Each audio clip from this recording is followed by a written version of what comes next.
So what are the stages of these procurement process?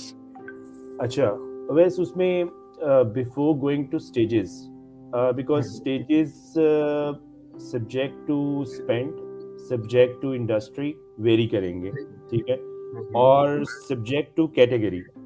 तो first of all अगर procurement में हम generic बात करें तो उसके अंदर Mhm. दो टू टाइप्स की कैटेगरीज होती हैं नॉर्मली जो यूज हो रही होती हैं। This is direct materials and indirect materials. बिल्कुल। डायरेक्ट में हमारे जो है ना डायरेक्टली जो प्रोडक्ट का पार्ट होते हैं, जैसे इंग्रेडिएंट्स हो गए, जैसे Mhm. आपके अपना जो मेन इंग्रेडिएंट्स जो आपकी प्रोडक्ट को फिनिश करने में यूज़ हो रहे हैं, ठीक है। फॉर एग्जांपल मतलब अगर आप एक स्नैक्स बनाने लगे हो तो उसमें पोटैटो ऑयल फ्लेवर इंग्रेडिएंट, ये these are the main you know materials जो उस प्रोडक्ट को बनाने में, उसकी पैकेजिंग, तो ये डायरेक्ट्स में सब कवर होते हैं। लेकिन अब इनको बनाने के लिए जो मशीनरी और जो आपकी उसकी मेंटेनेंस, आपकी कंज्यूमेबल्स, आपकी यूटिलिटीज, एनर्जी कॉस्ट, ठीक है, लॉजिस्टिक्स कॉस्ट, दीज आर इनडायरेक्ट्स जो कि उस प्रोडक्ट को फर्दर उसकी मूवमेंट में इनडायरेक्टली सपोर्ट कर रहे होते हैं, नॉट डायरेक्टली। क्योंकि इनके डायरेक्ट वाली का तो पार्ट है ना कि अगर वो 5 एलिमेंट पूरे नहीं होंगे तो प्रोडक्ट नहीं बनेगी, ठीक है, Mhm. उनका ठीक है। सो अब उन डायरेक्ट मटेरियल्स के लिए स्ट्रेटजी डिफरेंट होती है, इनडायरेक्ट्स के लिए स्ट्रेटजी डिफरेंट होती है, ठीक है। इनडायरेक्ट्स में Okay. फर्दर कैटेगरीज डिफाइन हो जाती हैं जिसमें हम लोग मेंटेनेंस, रिपेयर और ऑपरेशन से रेलिवेंट स्पेंड लेते हैं जिसको एमआरओ कहते हैं। दूसरा बिल्कुल। स्पेंड होता है एसजीएनए से रेलिवेंट जिसमें सेल्स, जर्नल, एडमिनिस्ट्रेशन, डिस्ट्रीब्यूशन का Mhm. एक्सपेंस आ जाता है, एडवर्टीजमेंट वगैरह। फिर एक आ जाता है आपका स्पेंड जो कि सप्लाई चेन की डोमेन में बनता है, एलडीएनटी का, लॉजिस्टिक्स, डिस्ट्रीब्यूशन, ट्रांसपोर्टेशन वाले फैक्टर्स सारे। तो ये सही। उसकी फर्दर इनडायरेक्ट्स की कैटेगरीज हैं जिसके अंदर अपनी अपनी उनकी एक इम्पोर्टेंस है और उसी लिहाज से उसकी एक स्ट्रेटजी है, ठीक है। अब इनमें अगर हम इंडस्ट्री इनफैक्ट इंडस्ट्री नहीं, बिजनेस साइज के पॉइंट ऑफ व्यू से देखें तो डिपेंड ये करता है कि आपके बिजनेस का स्पेंड साइज क्या है और उस स्पेंड Mhm. साइज में कौन सी ऐसी मटेरियल्स हैं जिनकी आपको कंटिन्यू रिक्वायरमेंट है। जैसे हमने डायरेक्ट मटेरियल्स की बात की तो ये एक कंटिन्यू प्रोसेस है, ठीक है, बिल्कुल। यानी आपने बाय करते रहना। अब आप इसको डेली बेसिस पे बाय करो तो this is a lack in procurement.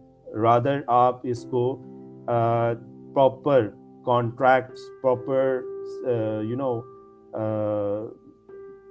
Proper contract management के थ्रू, जिसमें आप उसकी क्वालिटी पैरामीटर्स, उसकी प्राइसिंग स्केल पूरे साल के लिए आप लॉक करते हो और उसका सारा एक स्ट्रक्चर बिल्डअप करते हो, एक फ्लो मैप बना लेते हो कि जी ओके यार, ये मैंने प्रोडक्ट पूरे साल लेनी है सप्लायर ए बी सी से और इन टर्म्स के ऊपर मैं लूँगा और ये मेरी क्लोजर टर्म्स होंगी। अब आपकी एक प्राइस फिक्स हो जाएगी जो आपको हेल्प करेगा जो डायरेक्ट मटेरियल की मेजर कंट्रीब्यूशन है कॉक्स के अंदर उसको सस्टेन करने में एटलीस्ट फॉर दैट 12 मंथ्स, ठीक है। अब इसके लिए जो स्टेजेस होंगी प्रोक्योरमेंट की वो डिफरेंट होंगी। Like Mhm. हम लोग क्या करेंगे कि मतलब मैंने अगर मटेरियल बाय करना है, ठीक है, और जैसे मैंने इंग्रेडिएंट्स की बात की, अब मैंने वो बाय करना है तो मैं उसको सेल्स फोरकास्ट से फोरकास्ट करूंगा कि मुझे कितना मटेरियल लेना है, what would be my sales target, ठीक है। अगर वो 100 टन का है तो 100 टन के अकॉर्डिंगली मैंने उसकी रॉ मटेरियल्स की प्लानिंग की एंड सम कुशंस रखने के बाद लीड टाइम्स के हिसाब से उसको मैंने secure as a volume secure किया कि ओके यार, मुझे इतना वॉल्यूम तो चाहिए ही चाहिए, ठीक है। Mhm. अब वो इन टर्म्स ऑफ टनेज मुझे हेल्प करेगा कि मैं जब उसकी जिसको हम लोग टेक्निकली बिडिंग कहते हैं, उसकी एक ऑनलाइन बिड, तो उसमें Mhm. मेरे पास जो प्रपोजल्स आएंगी, जो सप्लायर्स हैं उनको एक विजिबिलिटी होगी कि मेरा बिजनेस एक्स कंपनी के साथ कितनी वॉल्यूम का होने जा रहा है। तो उसको भी अपनी एक सिक्योरिटी नज़र आएगी कि ओके यार 100 टन है तो मगर मुझे अगर 60 टन भी मिलता है यहाँ से तो मेरी मैन्युफैक्चरिंग कैपेसिटी 80 टन की, तो ओके मेरा 80% तो सिक्योर हो गया, यानी मेरा वो कहीं नहीं जाता, मेरे मैन्युफैक्चरिंग पूरे साल 80% की होती रहेगी, वो 20% फर्दर टारगेट करेगा। तो ये लिंक्ड है बैकवर्ड से, ठीक है। अब इसमें हम क्या कर रहे होते हैं, हम लोग उसका स्कोप डिफाइन करते हैं। अच्छा, एक तो मैंने ये थोड़ा सा फ्रेम क्रिएट किया कि डायरेक्ट मटेरियल्स में ये कैसे हुआ। अब इसकी रिक्वायरमेंट कैसे जनरेट होती है।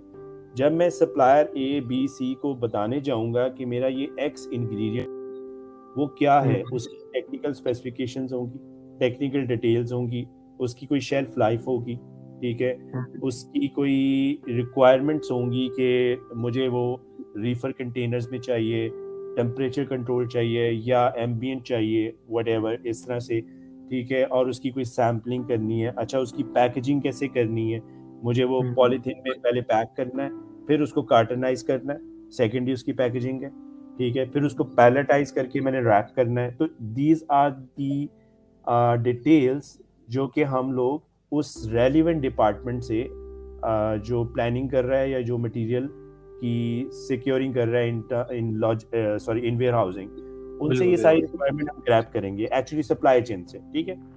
वो ये हमें सारी डिटेल्स देगा, हमें लीड टाइम्स बताएगा, हमें वो बताएगा कि मेरी मंथ ऑन मंथ अगर मैं 100 टन की बात कर रहा हूँ और साल के लिए मेरा वो 1200 टन है, तो वो 100 टन मंथ ऑन मंथ मुझे किस शेप में चाहिए, कब कब चाहिए, ठीक है। तो उस लिहाज से क्या लॉजिस्टिक्स होगी, राइट। ये सारी चीज़ें हम जब कलेक्ट करते हैं तो हम इसको स्कोप का नाम भी देते हैं, हम इसको रिक्वायरमेंट का नाम भी देते हैं, ठीक है, हम इसको बिजनेस रिक्वायरमेंट भी कहते हैं, ठीक है।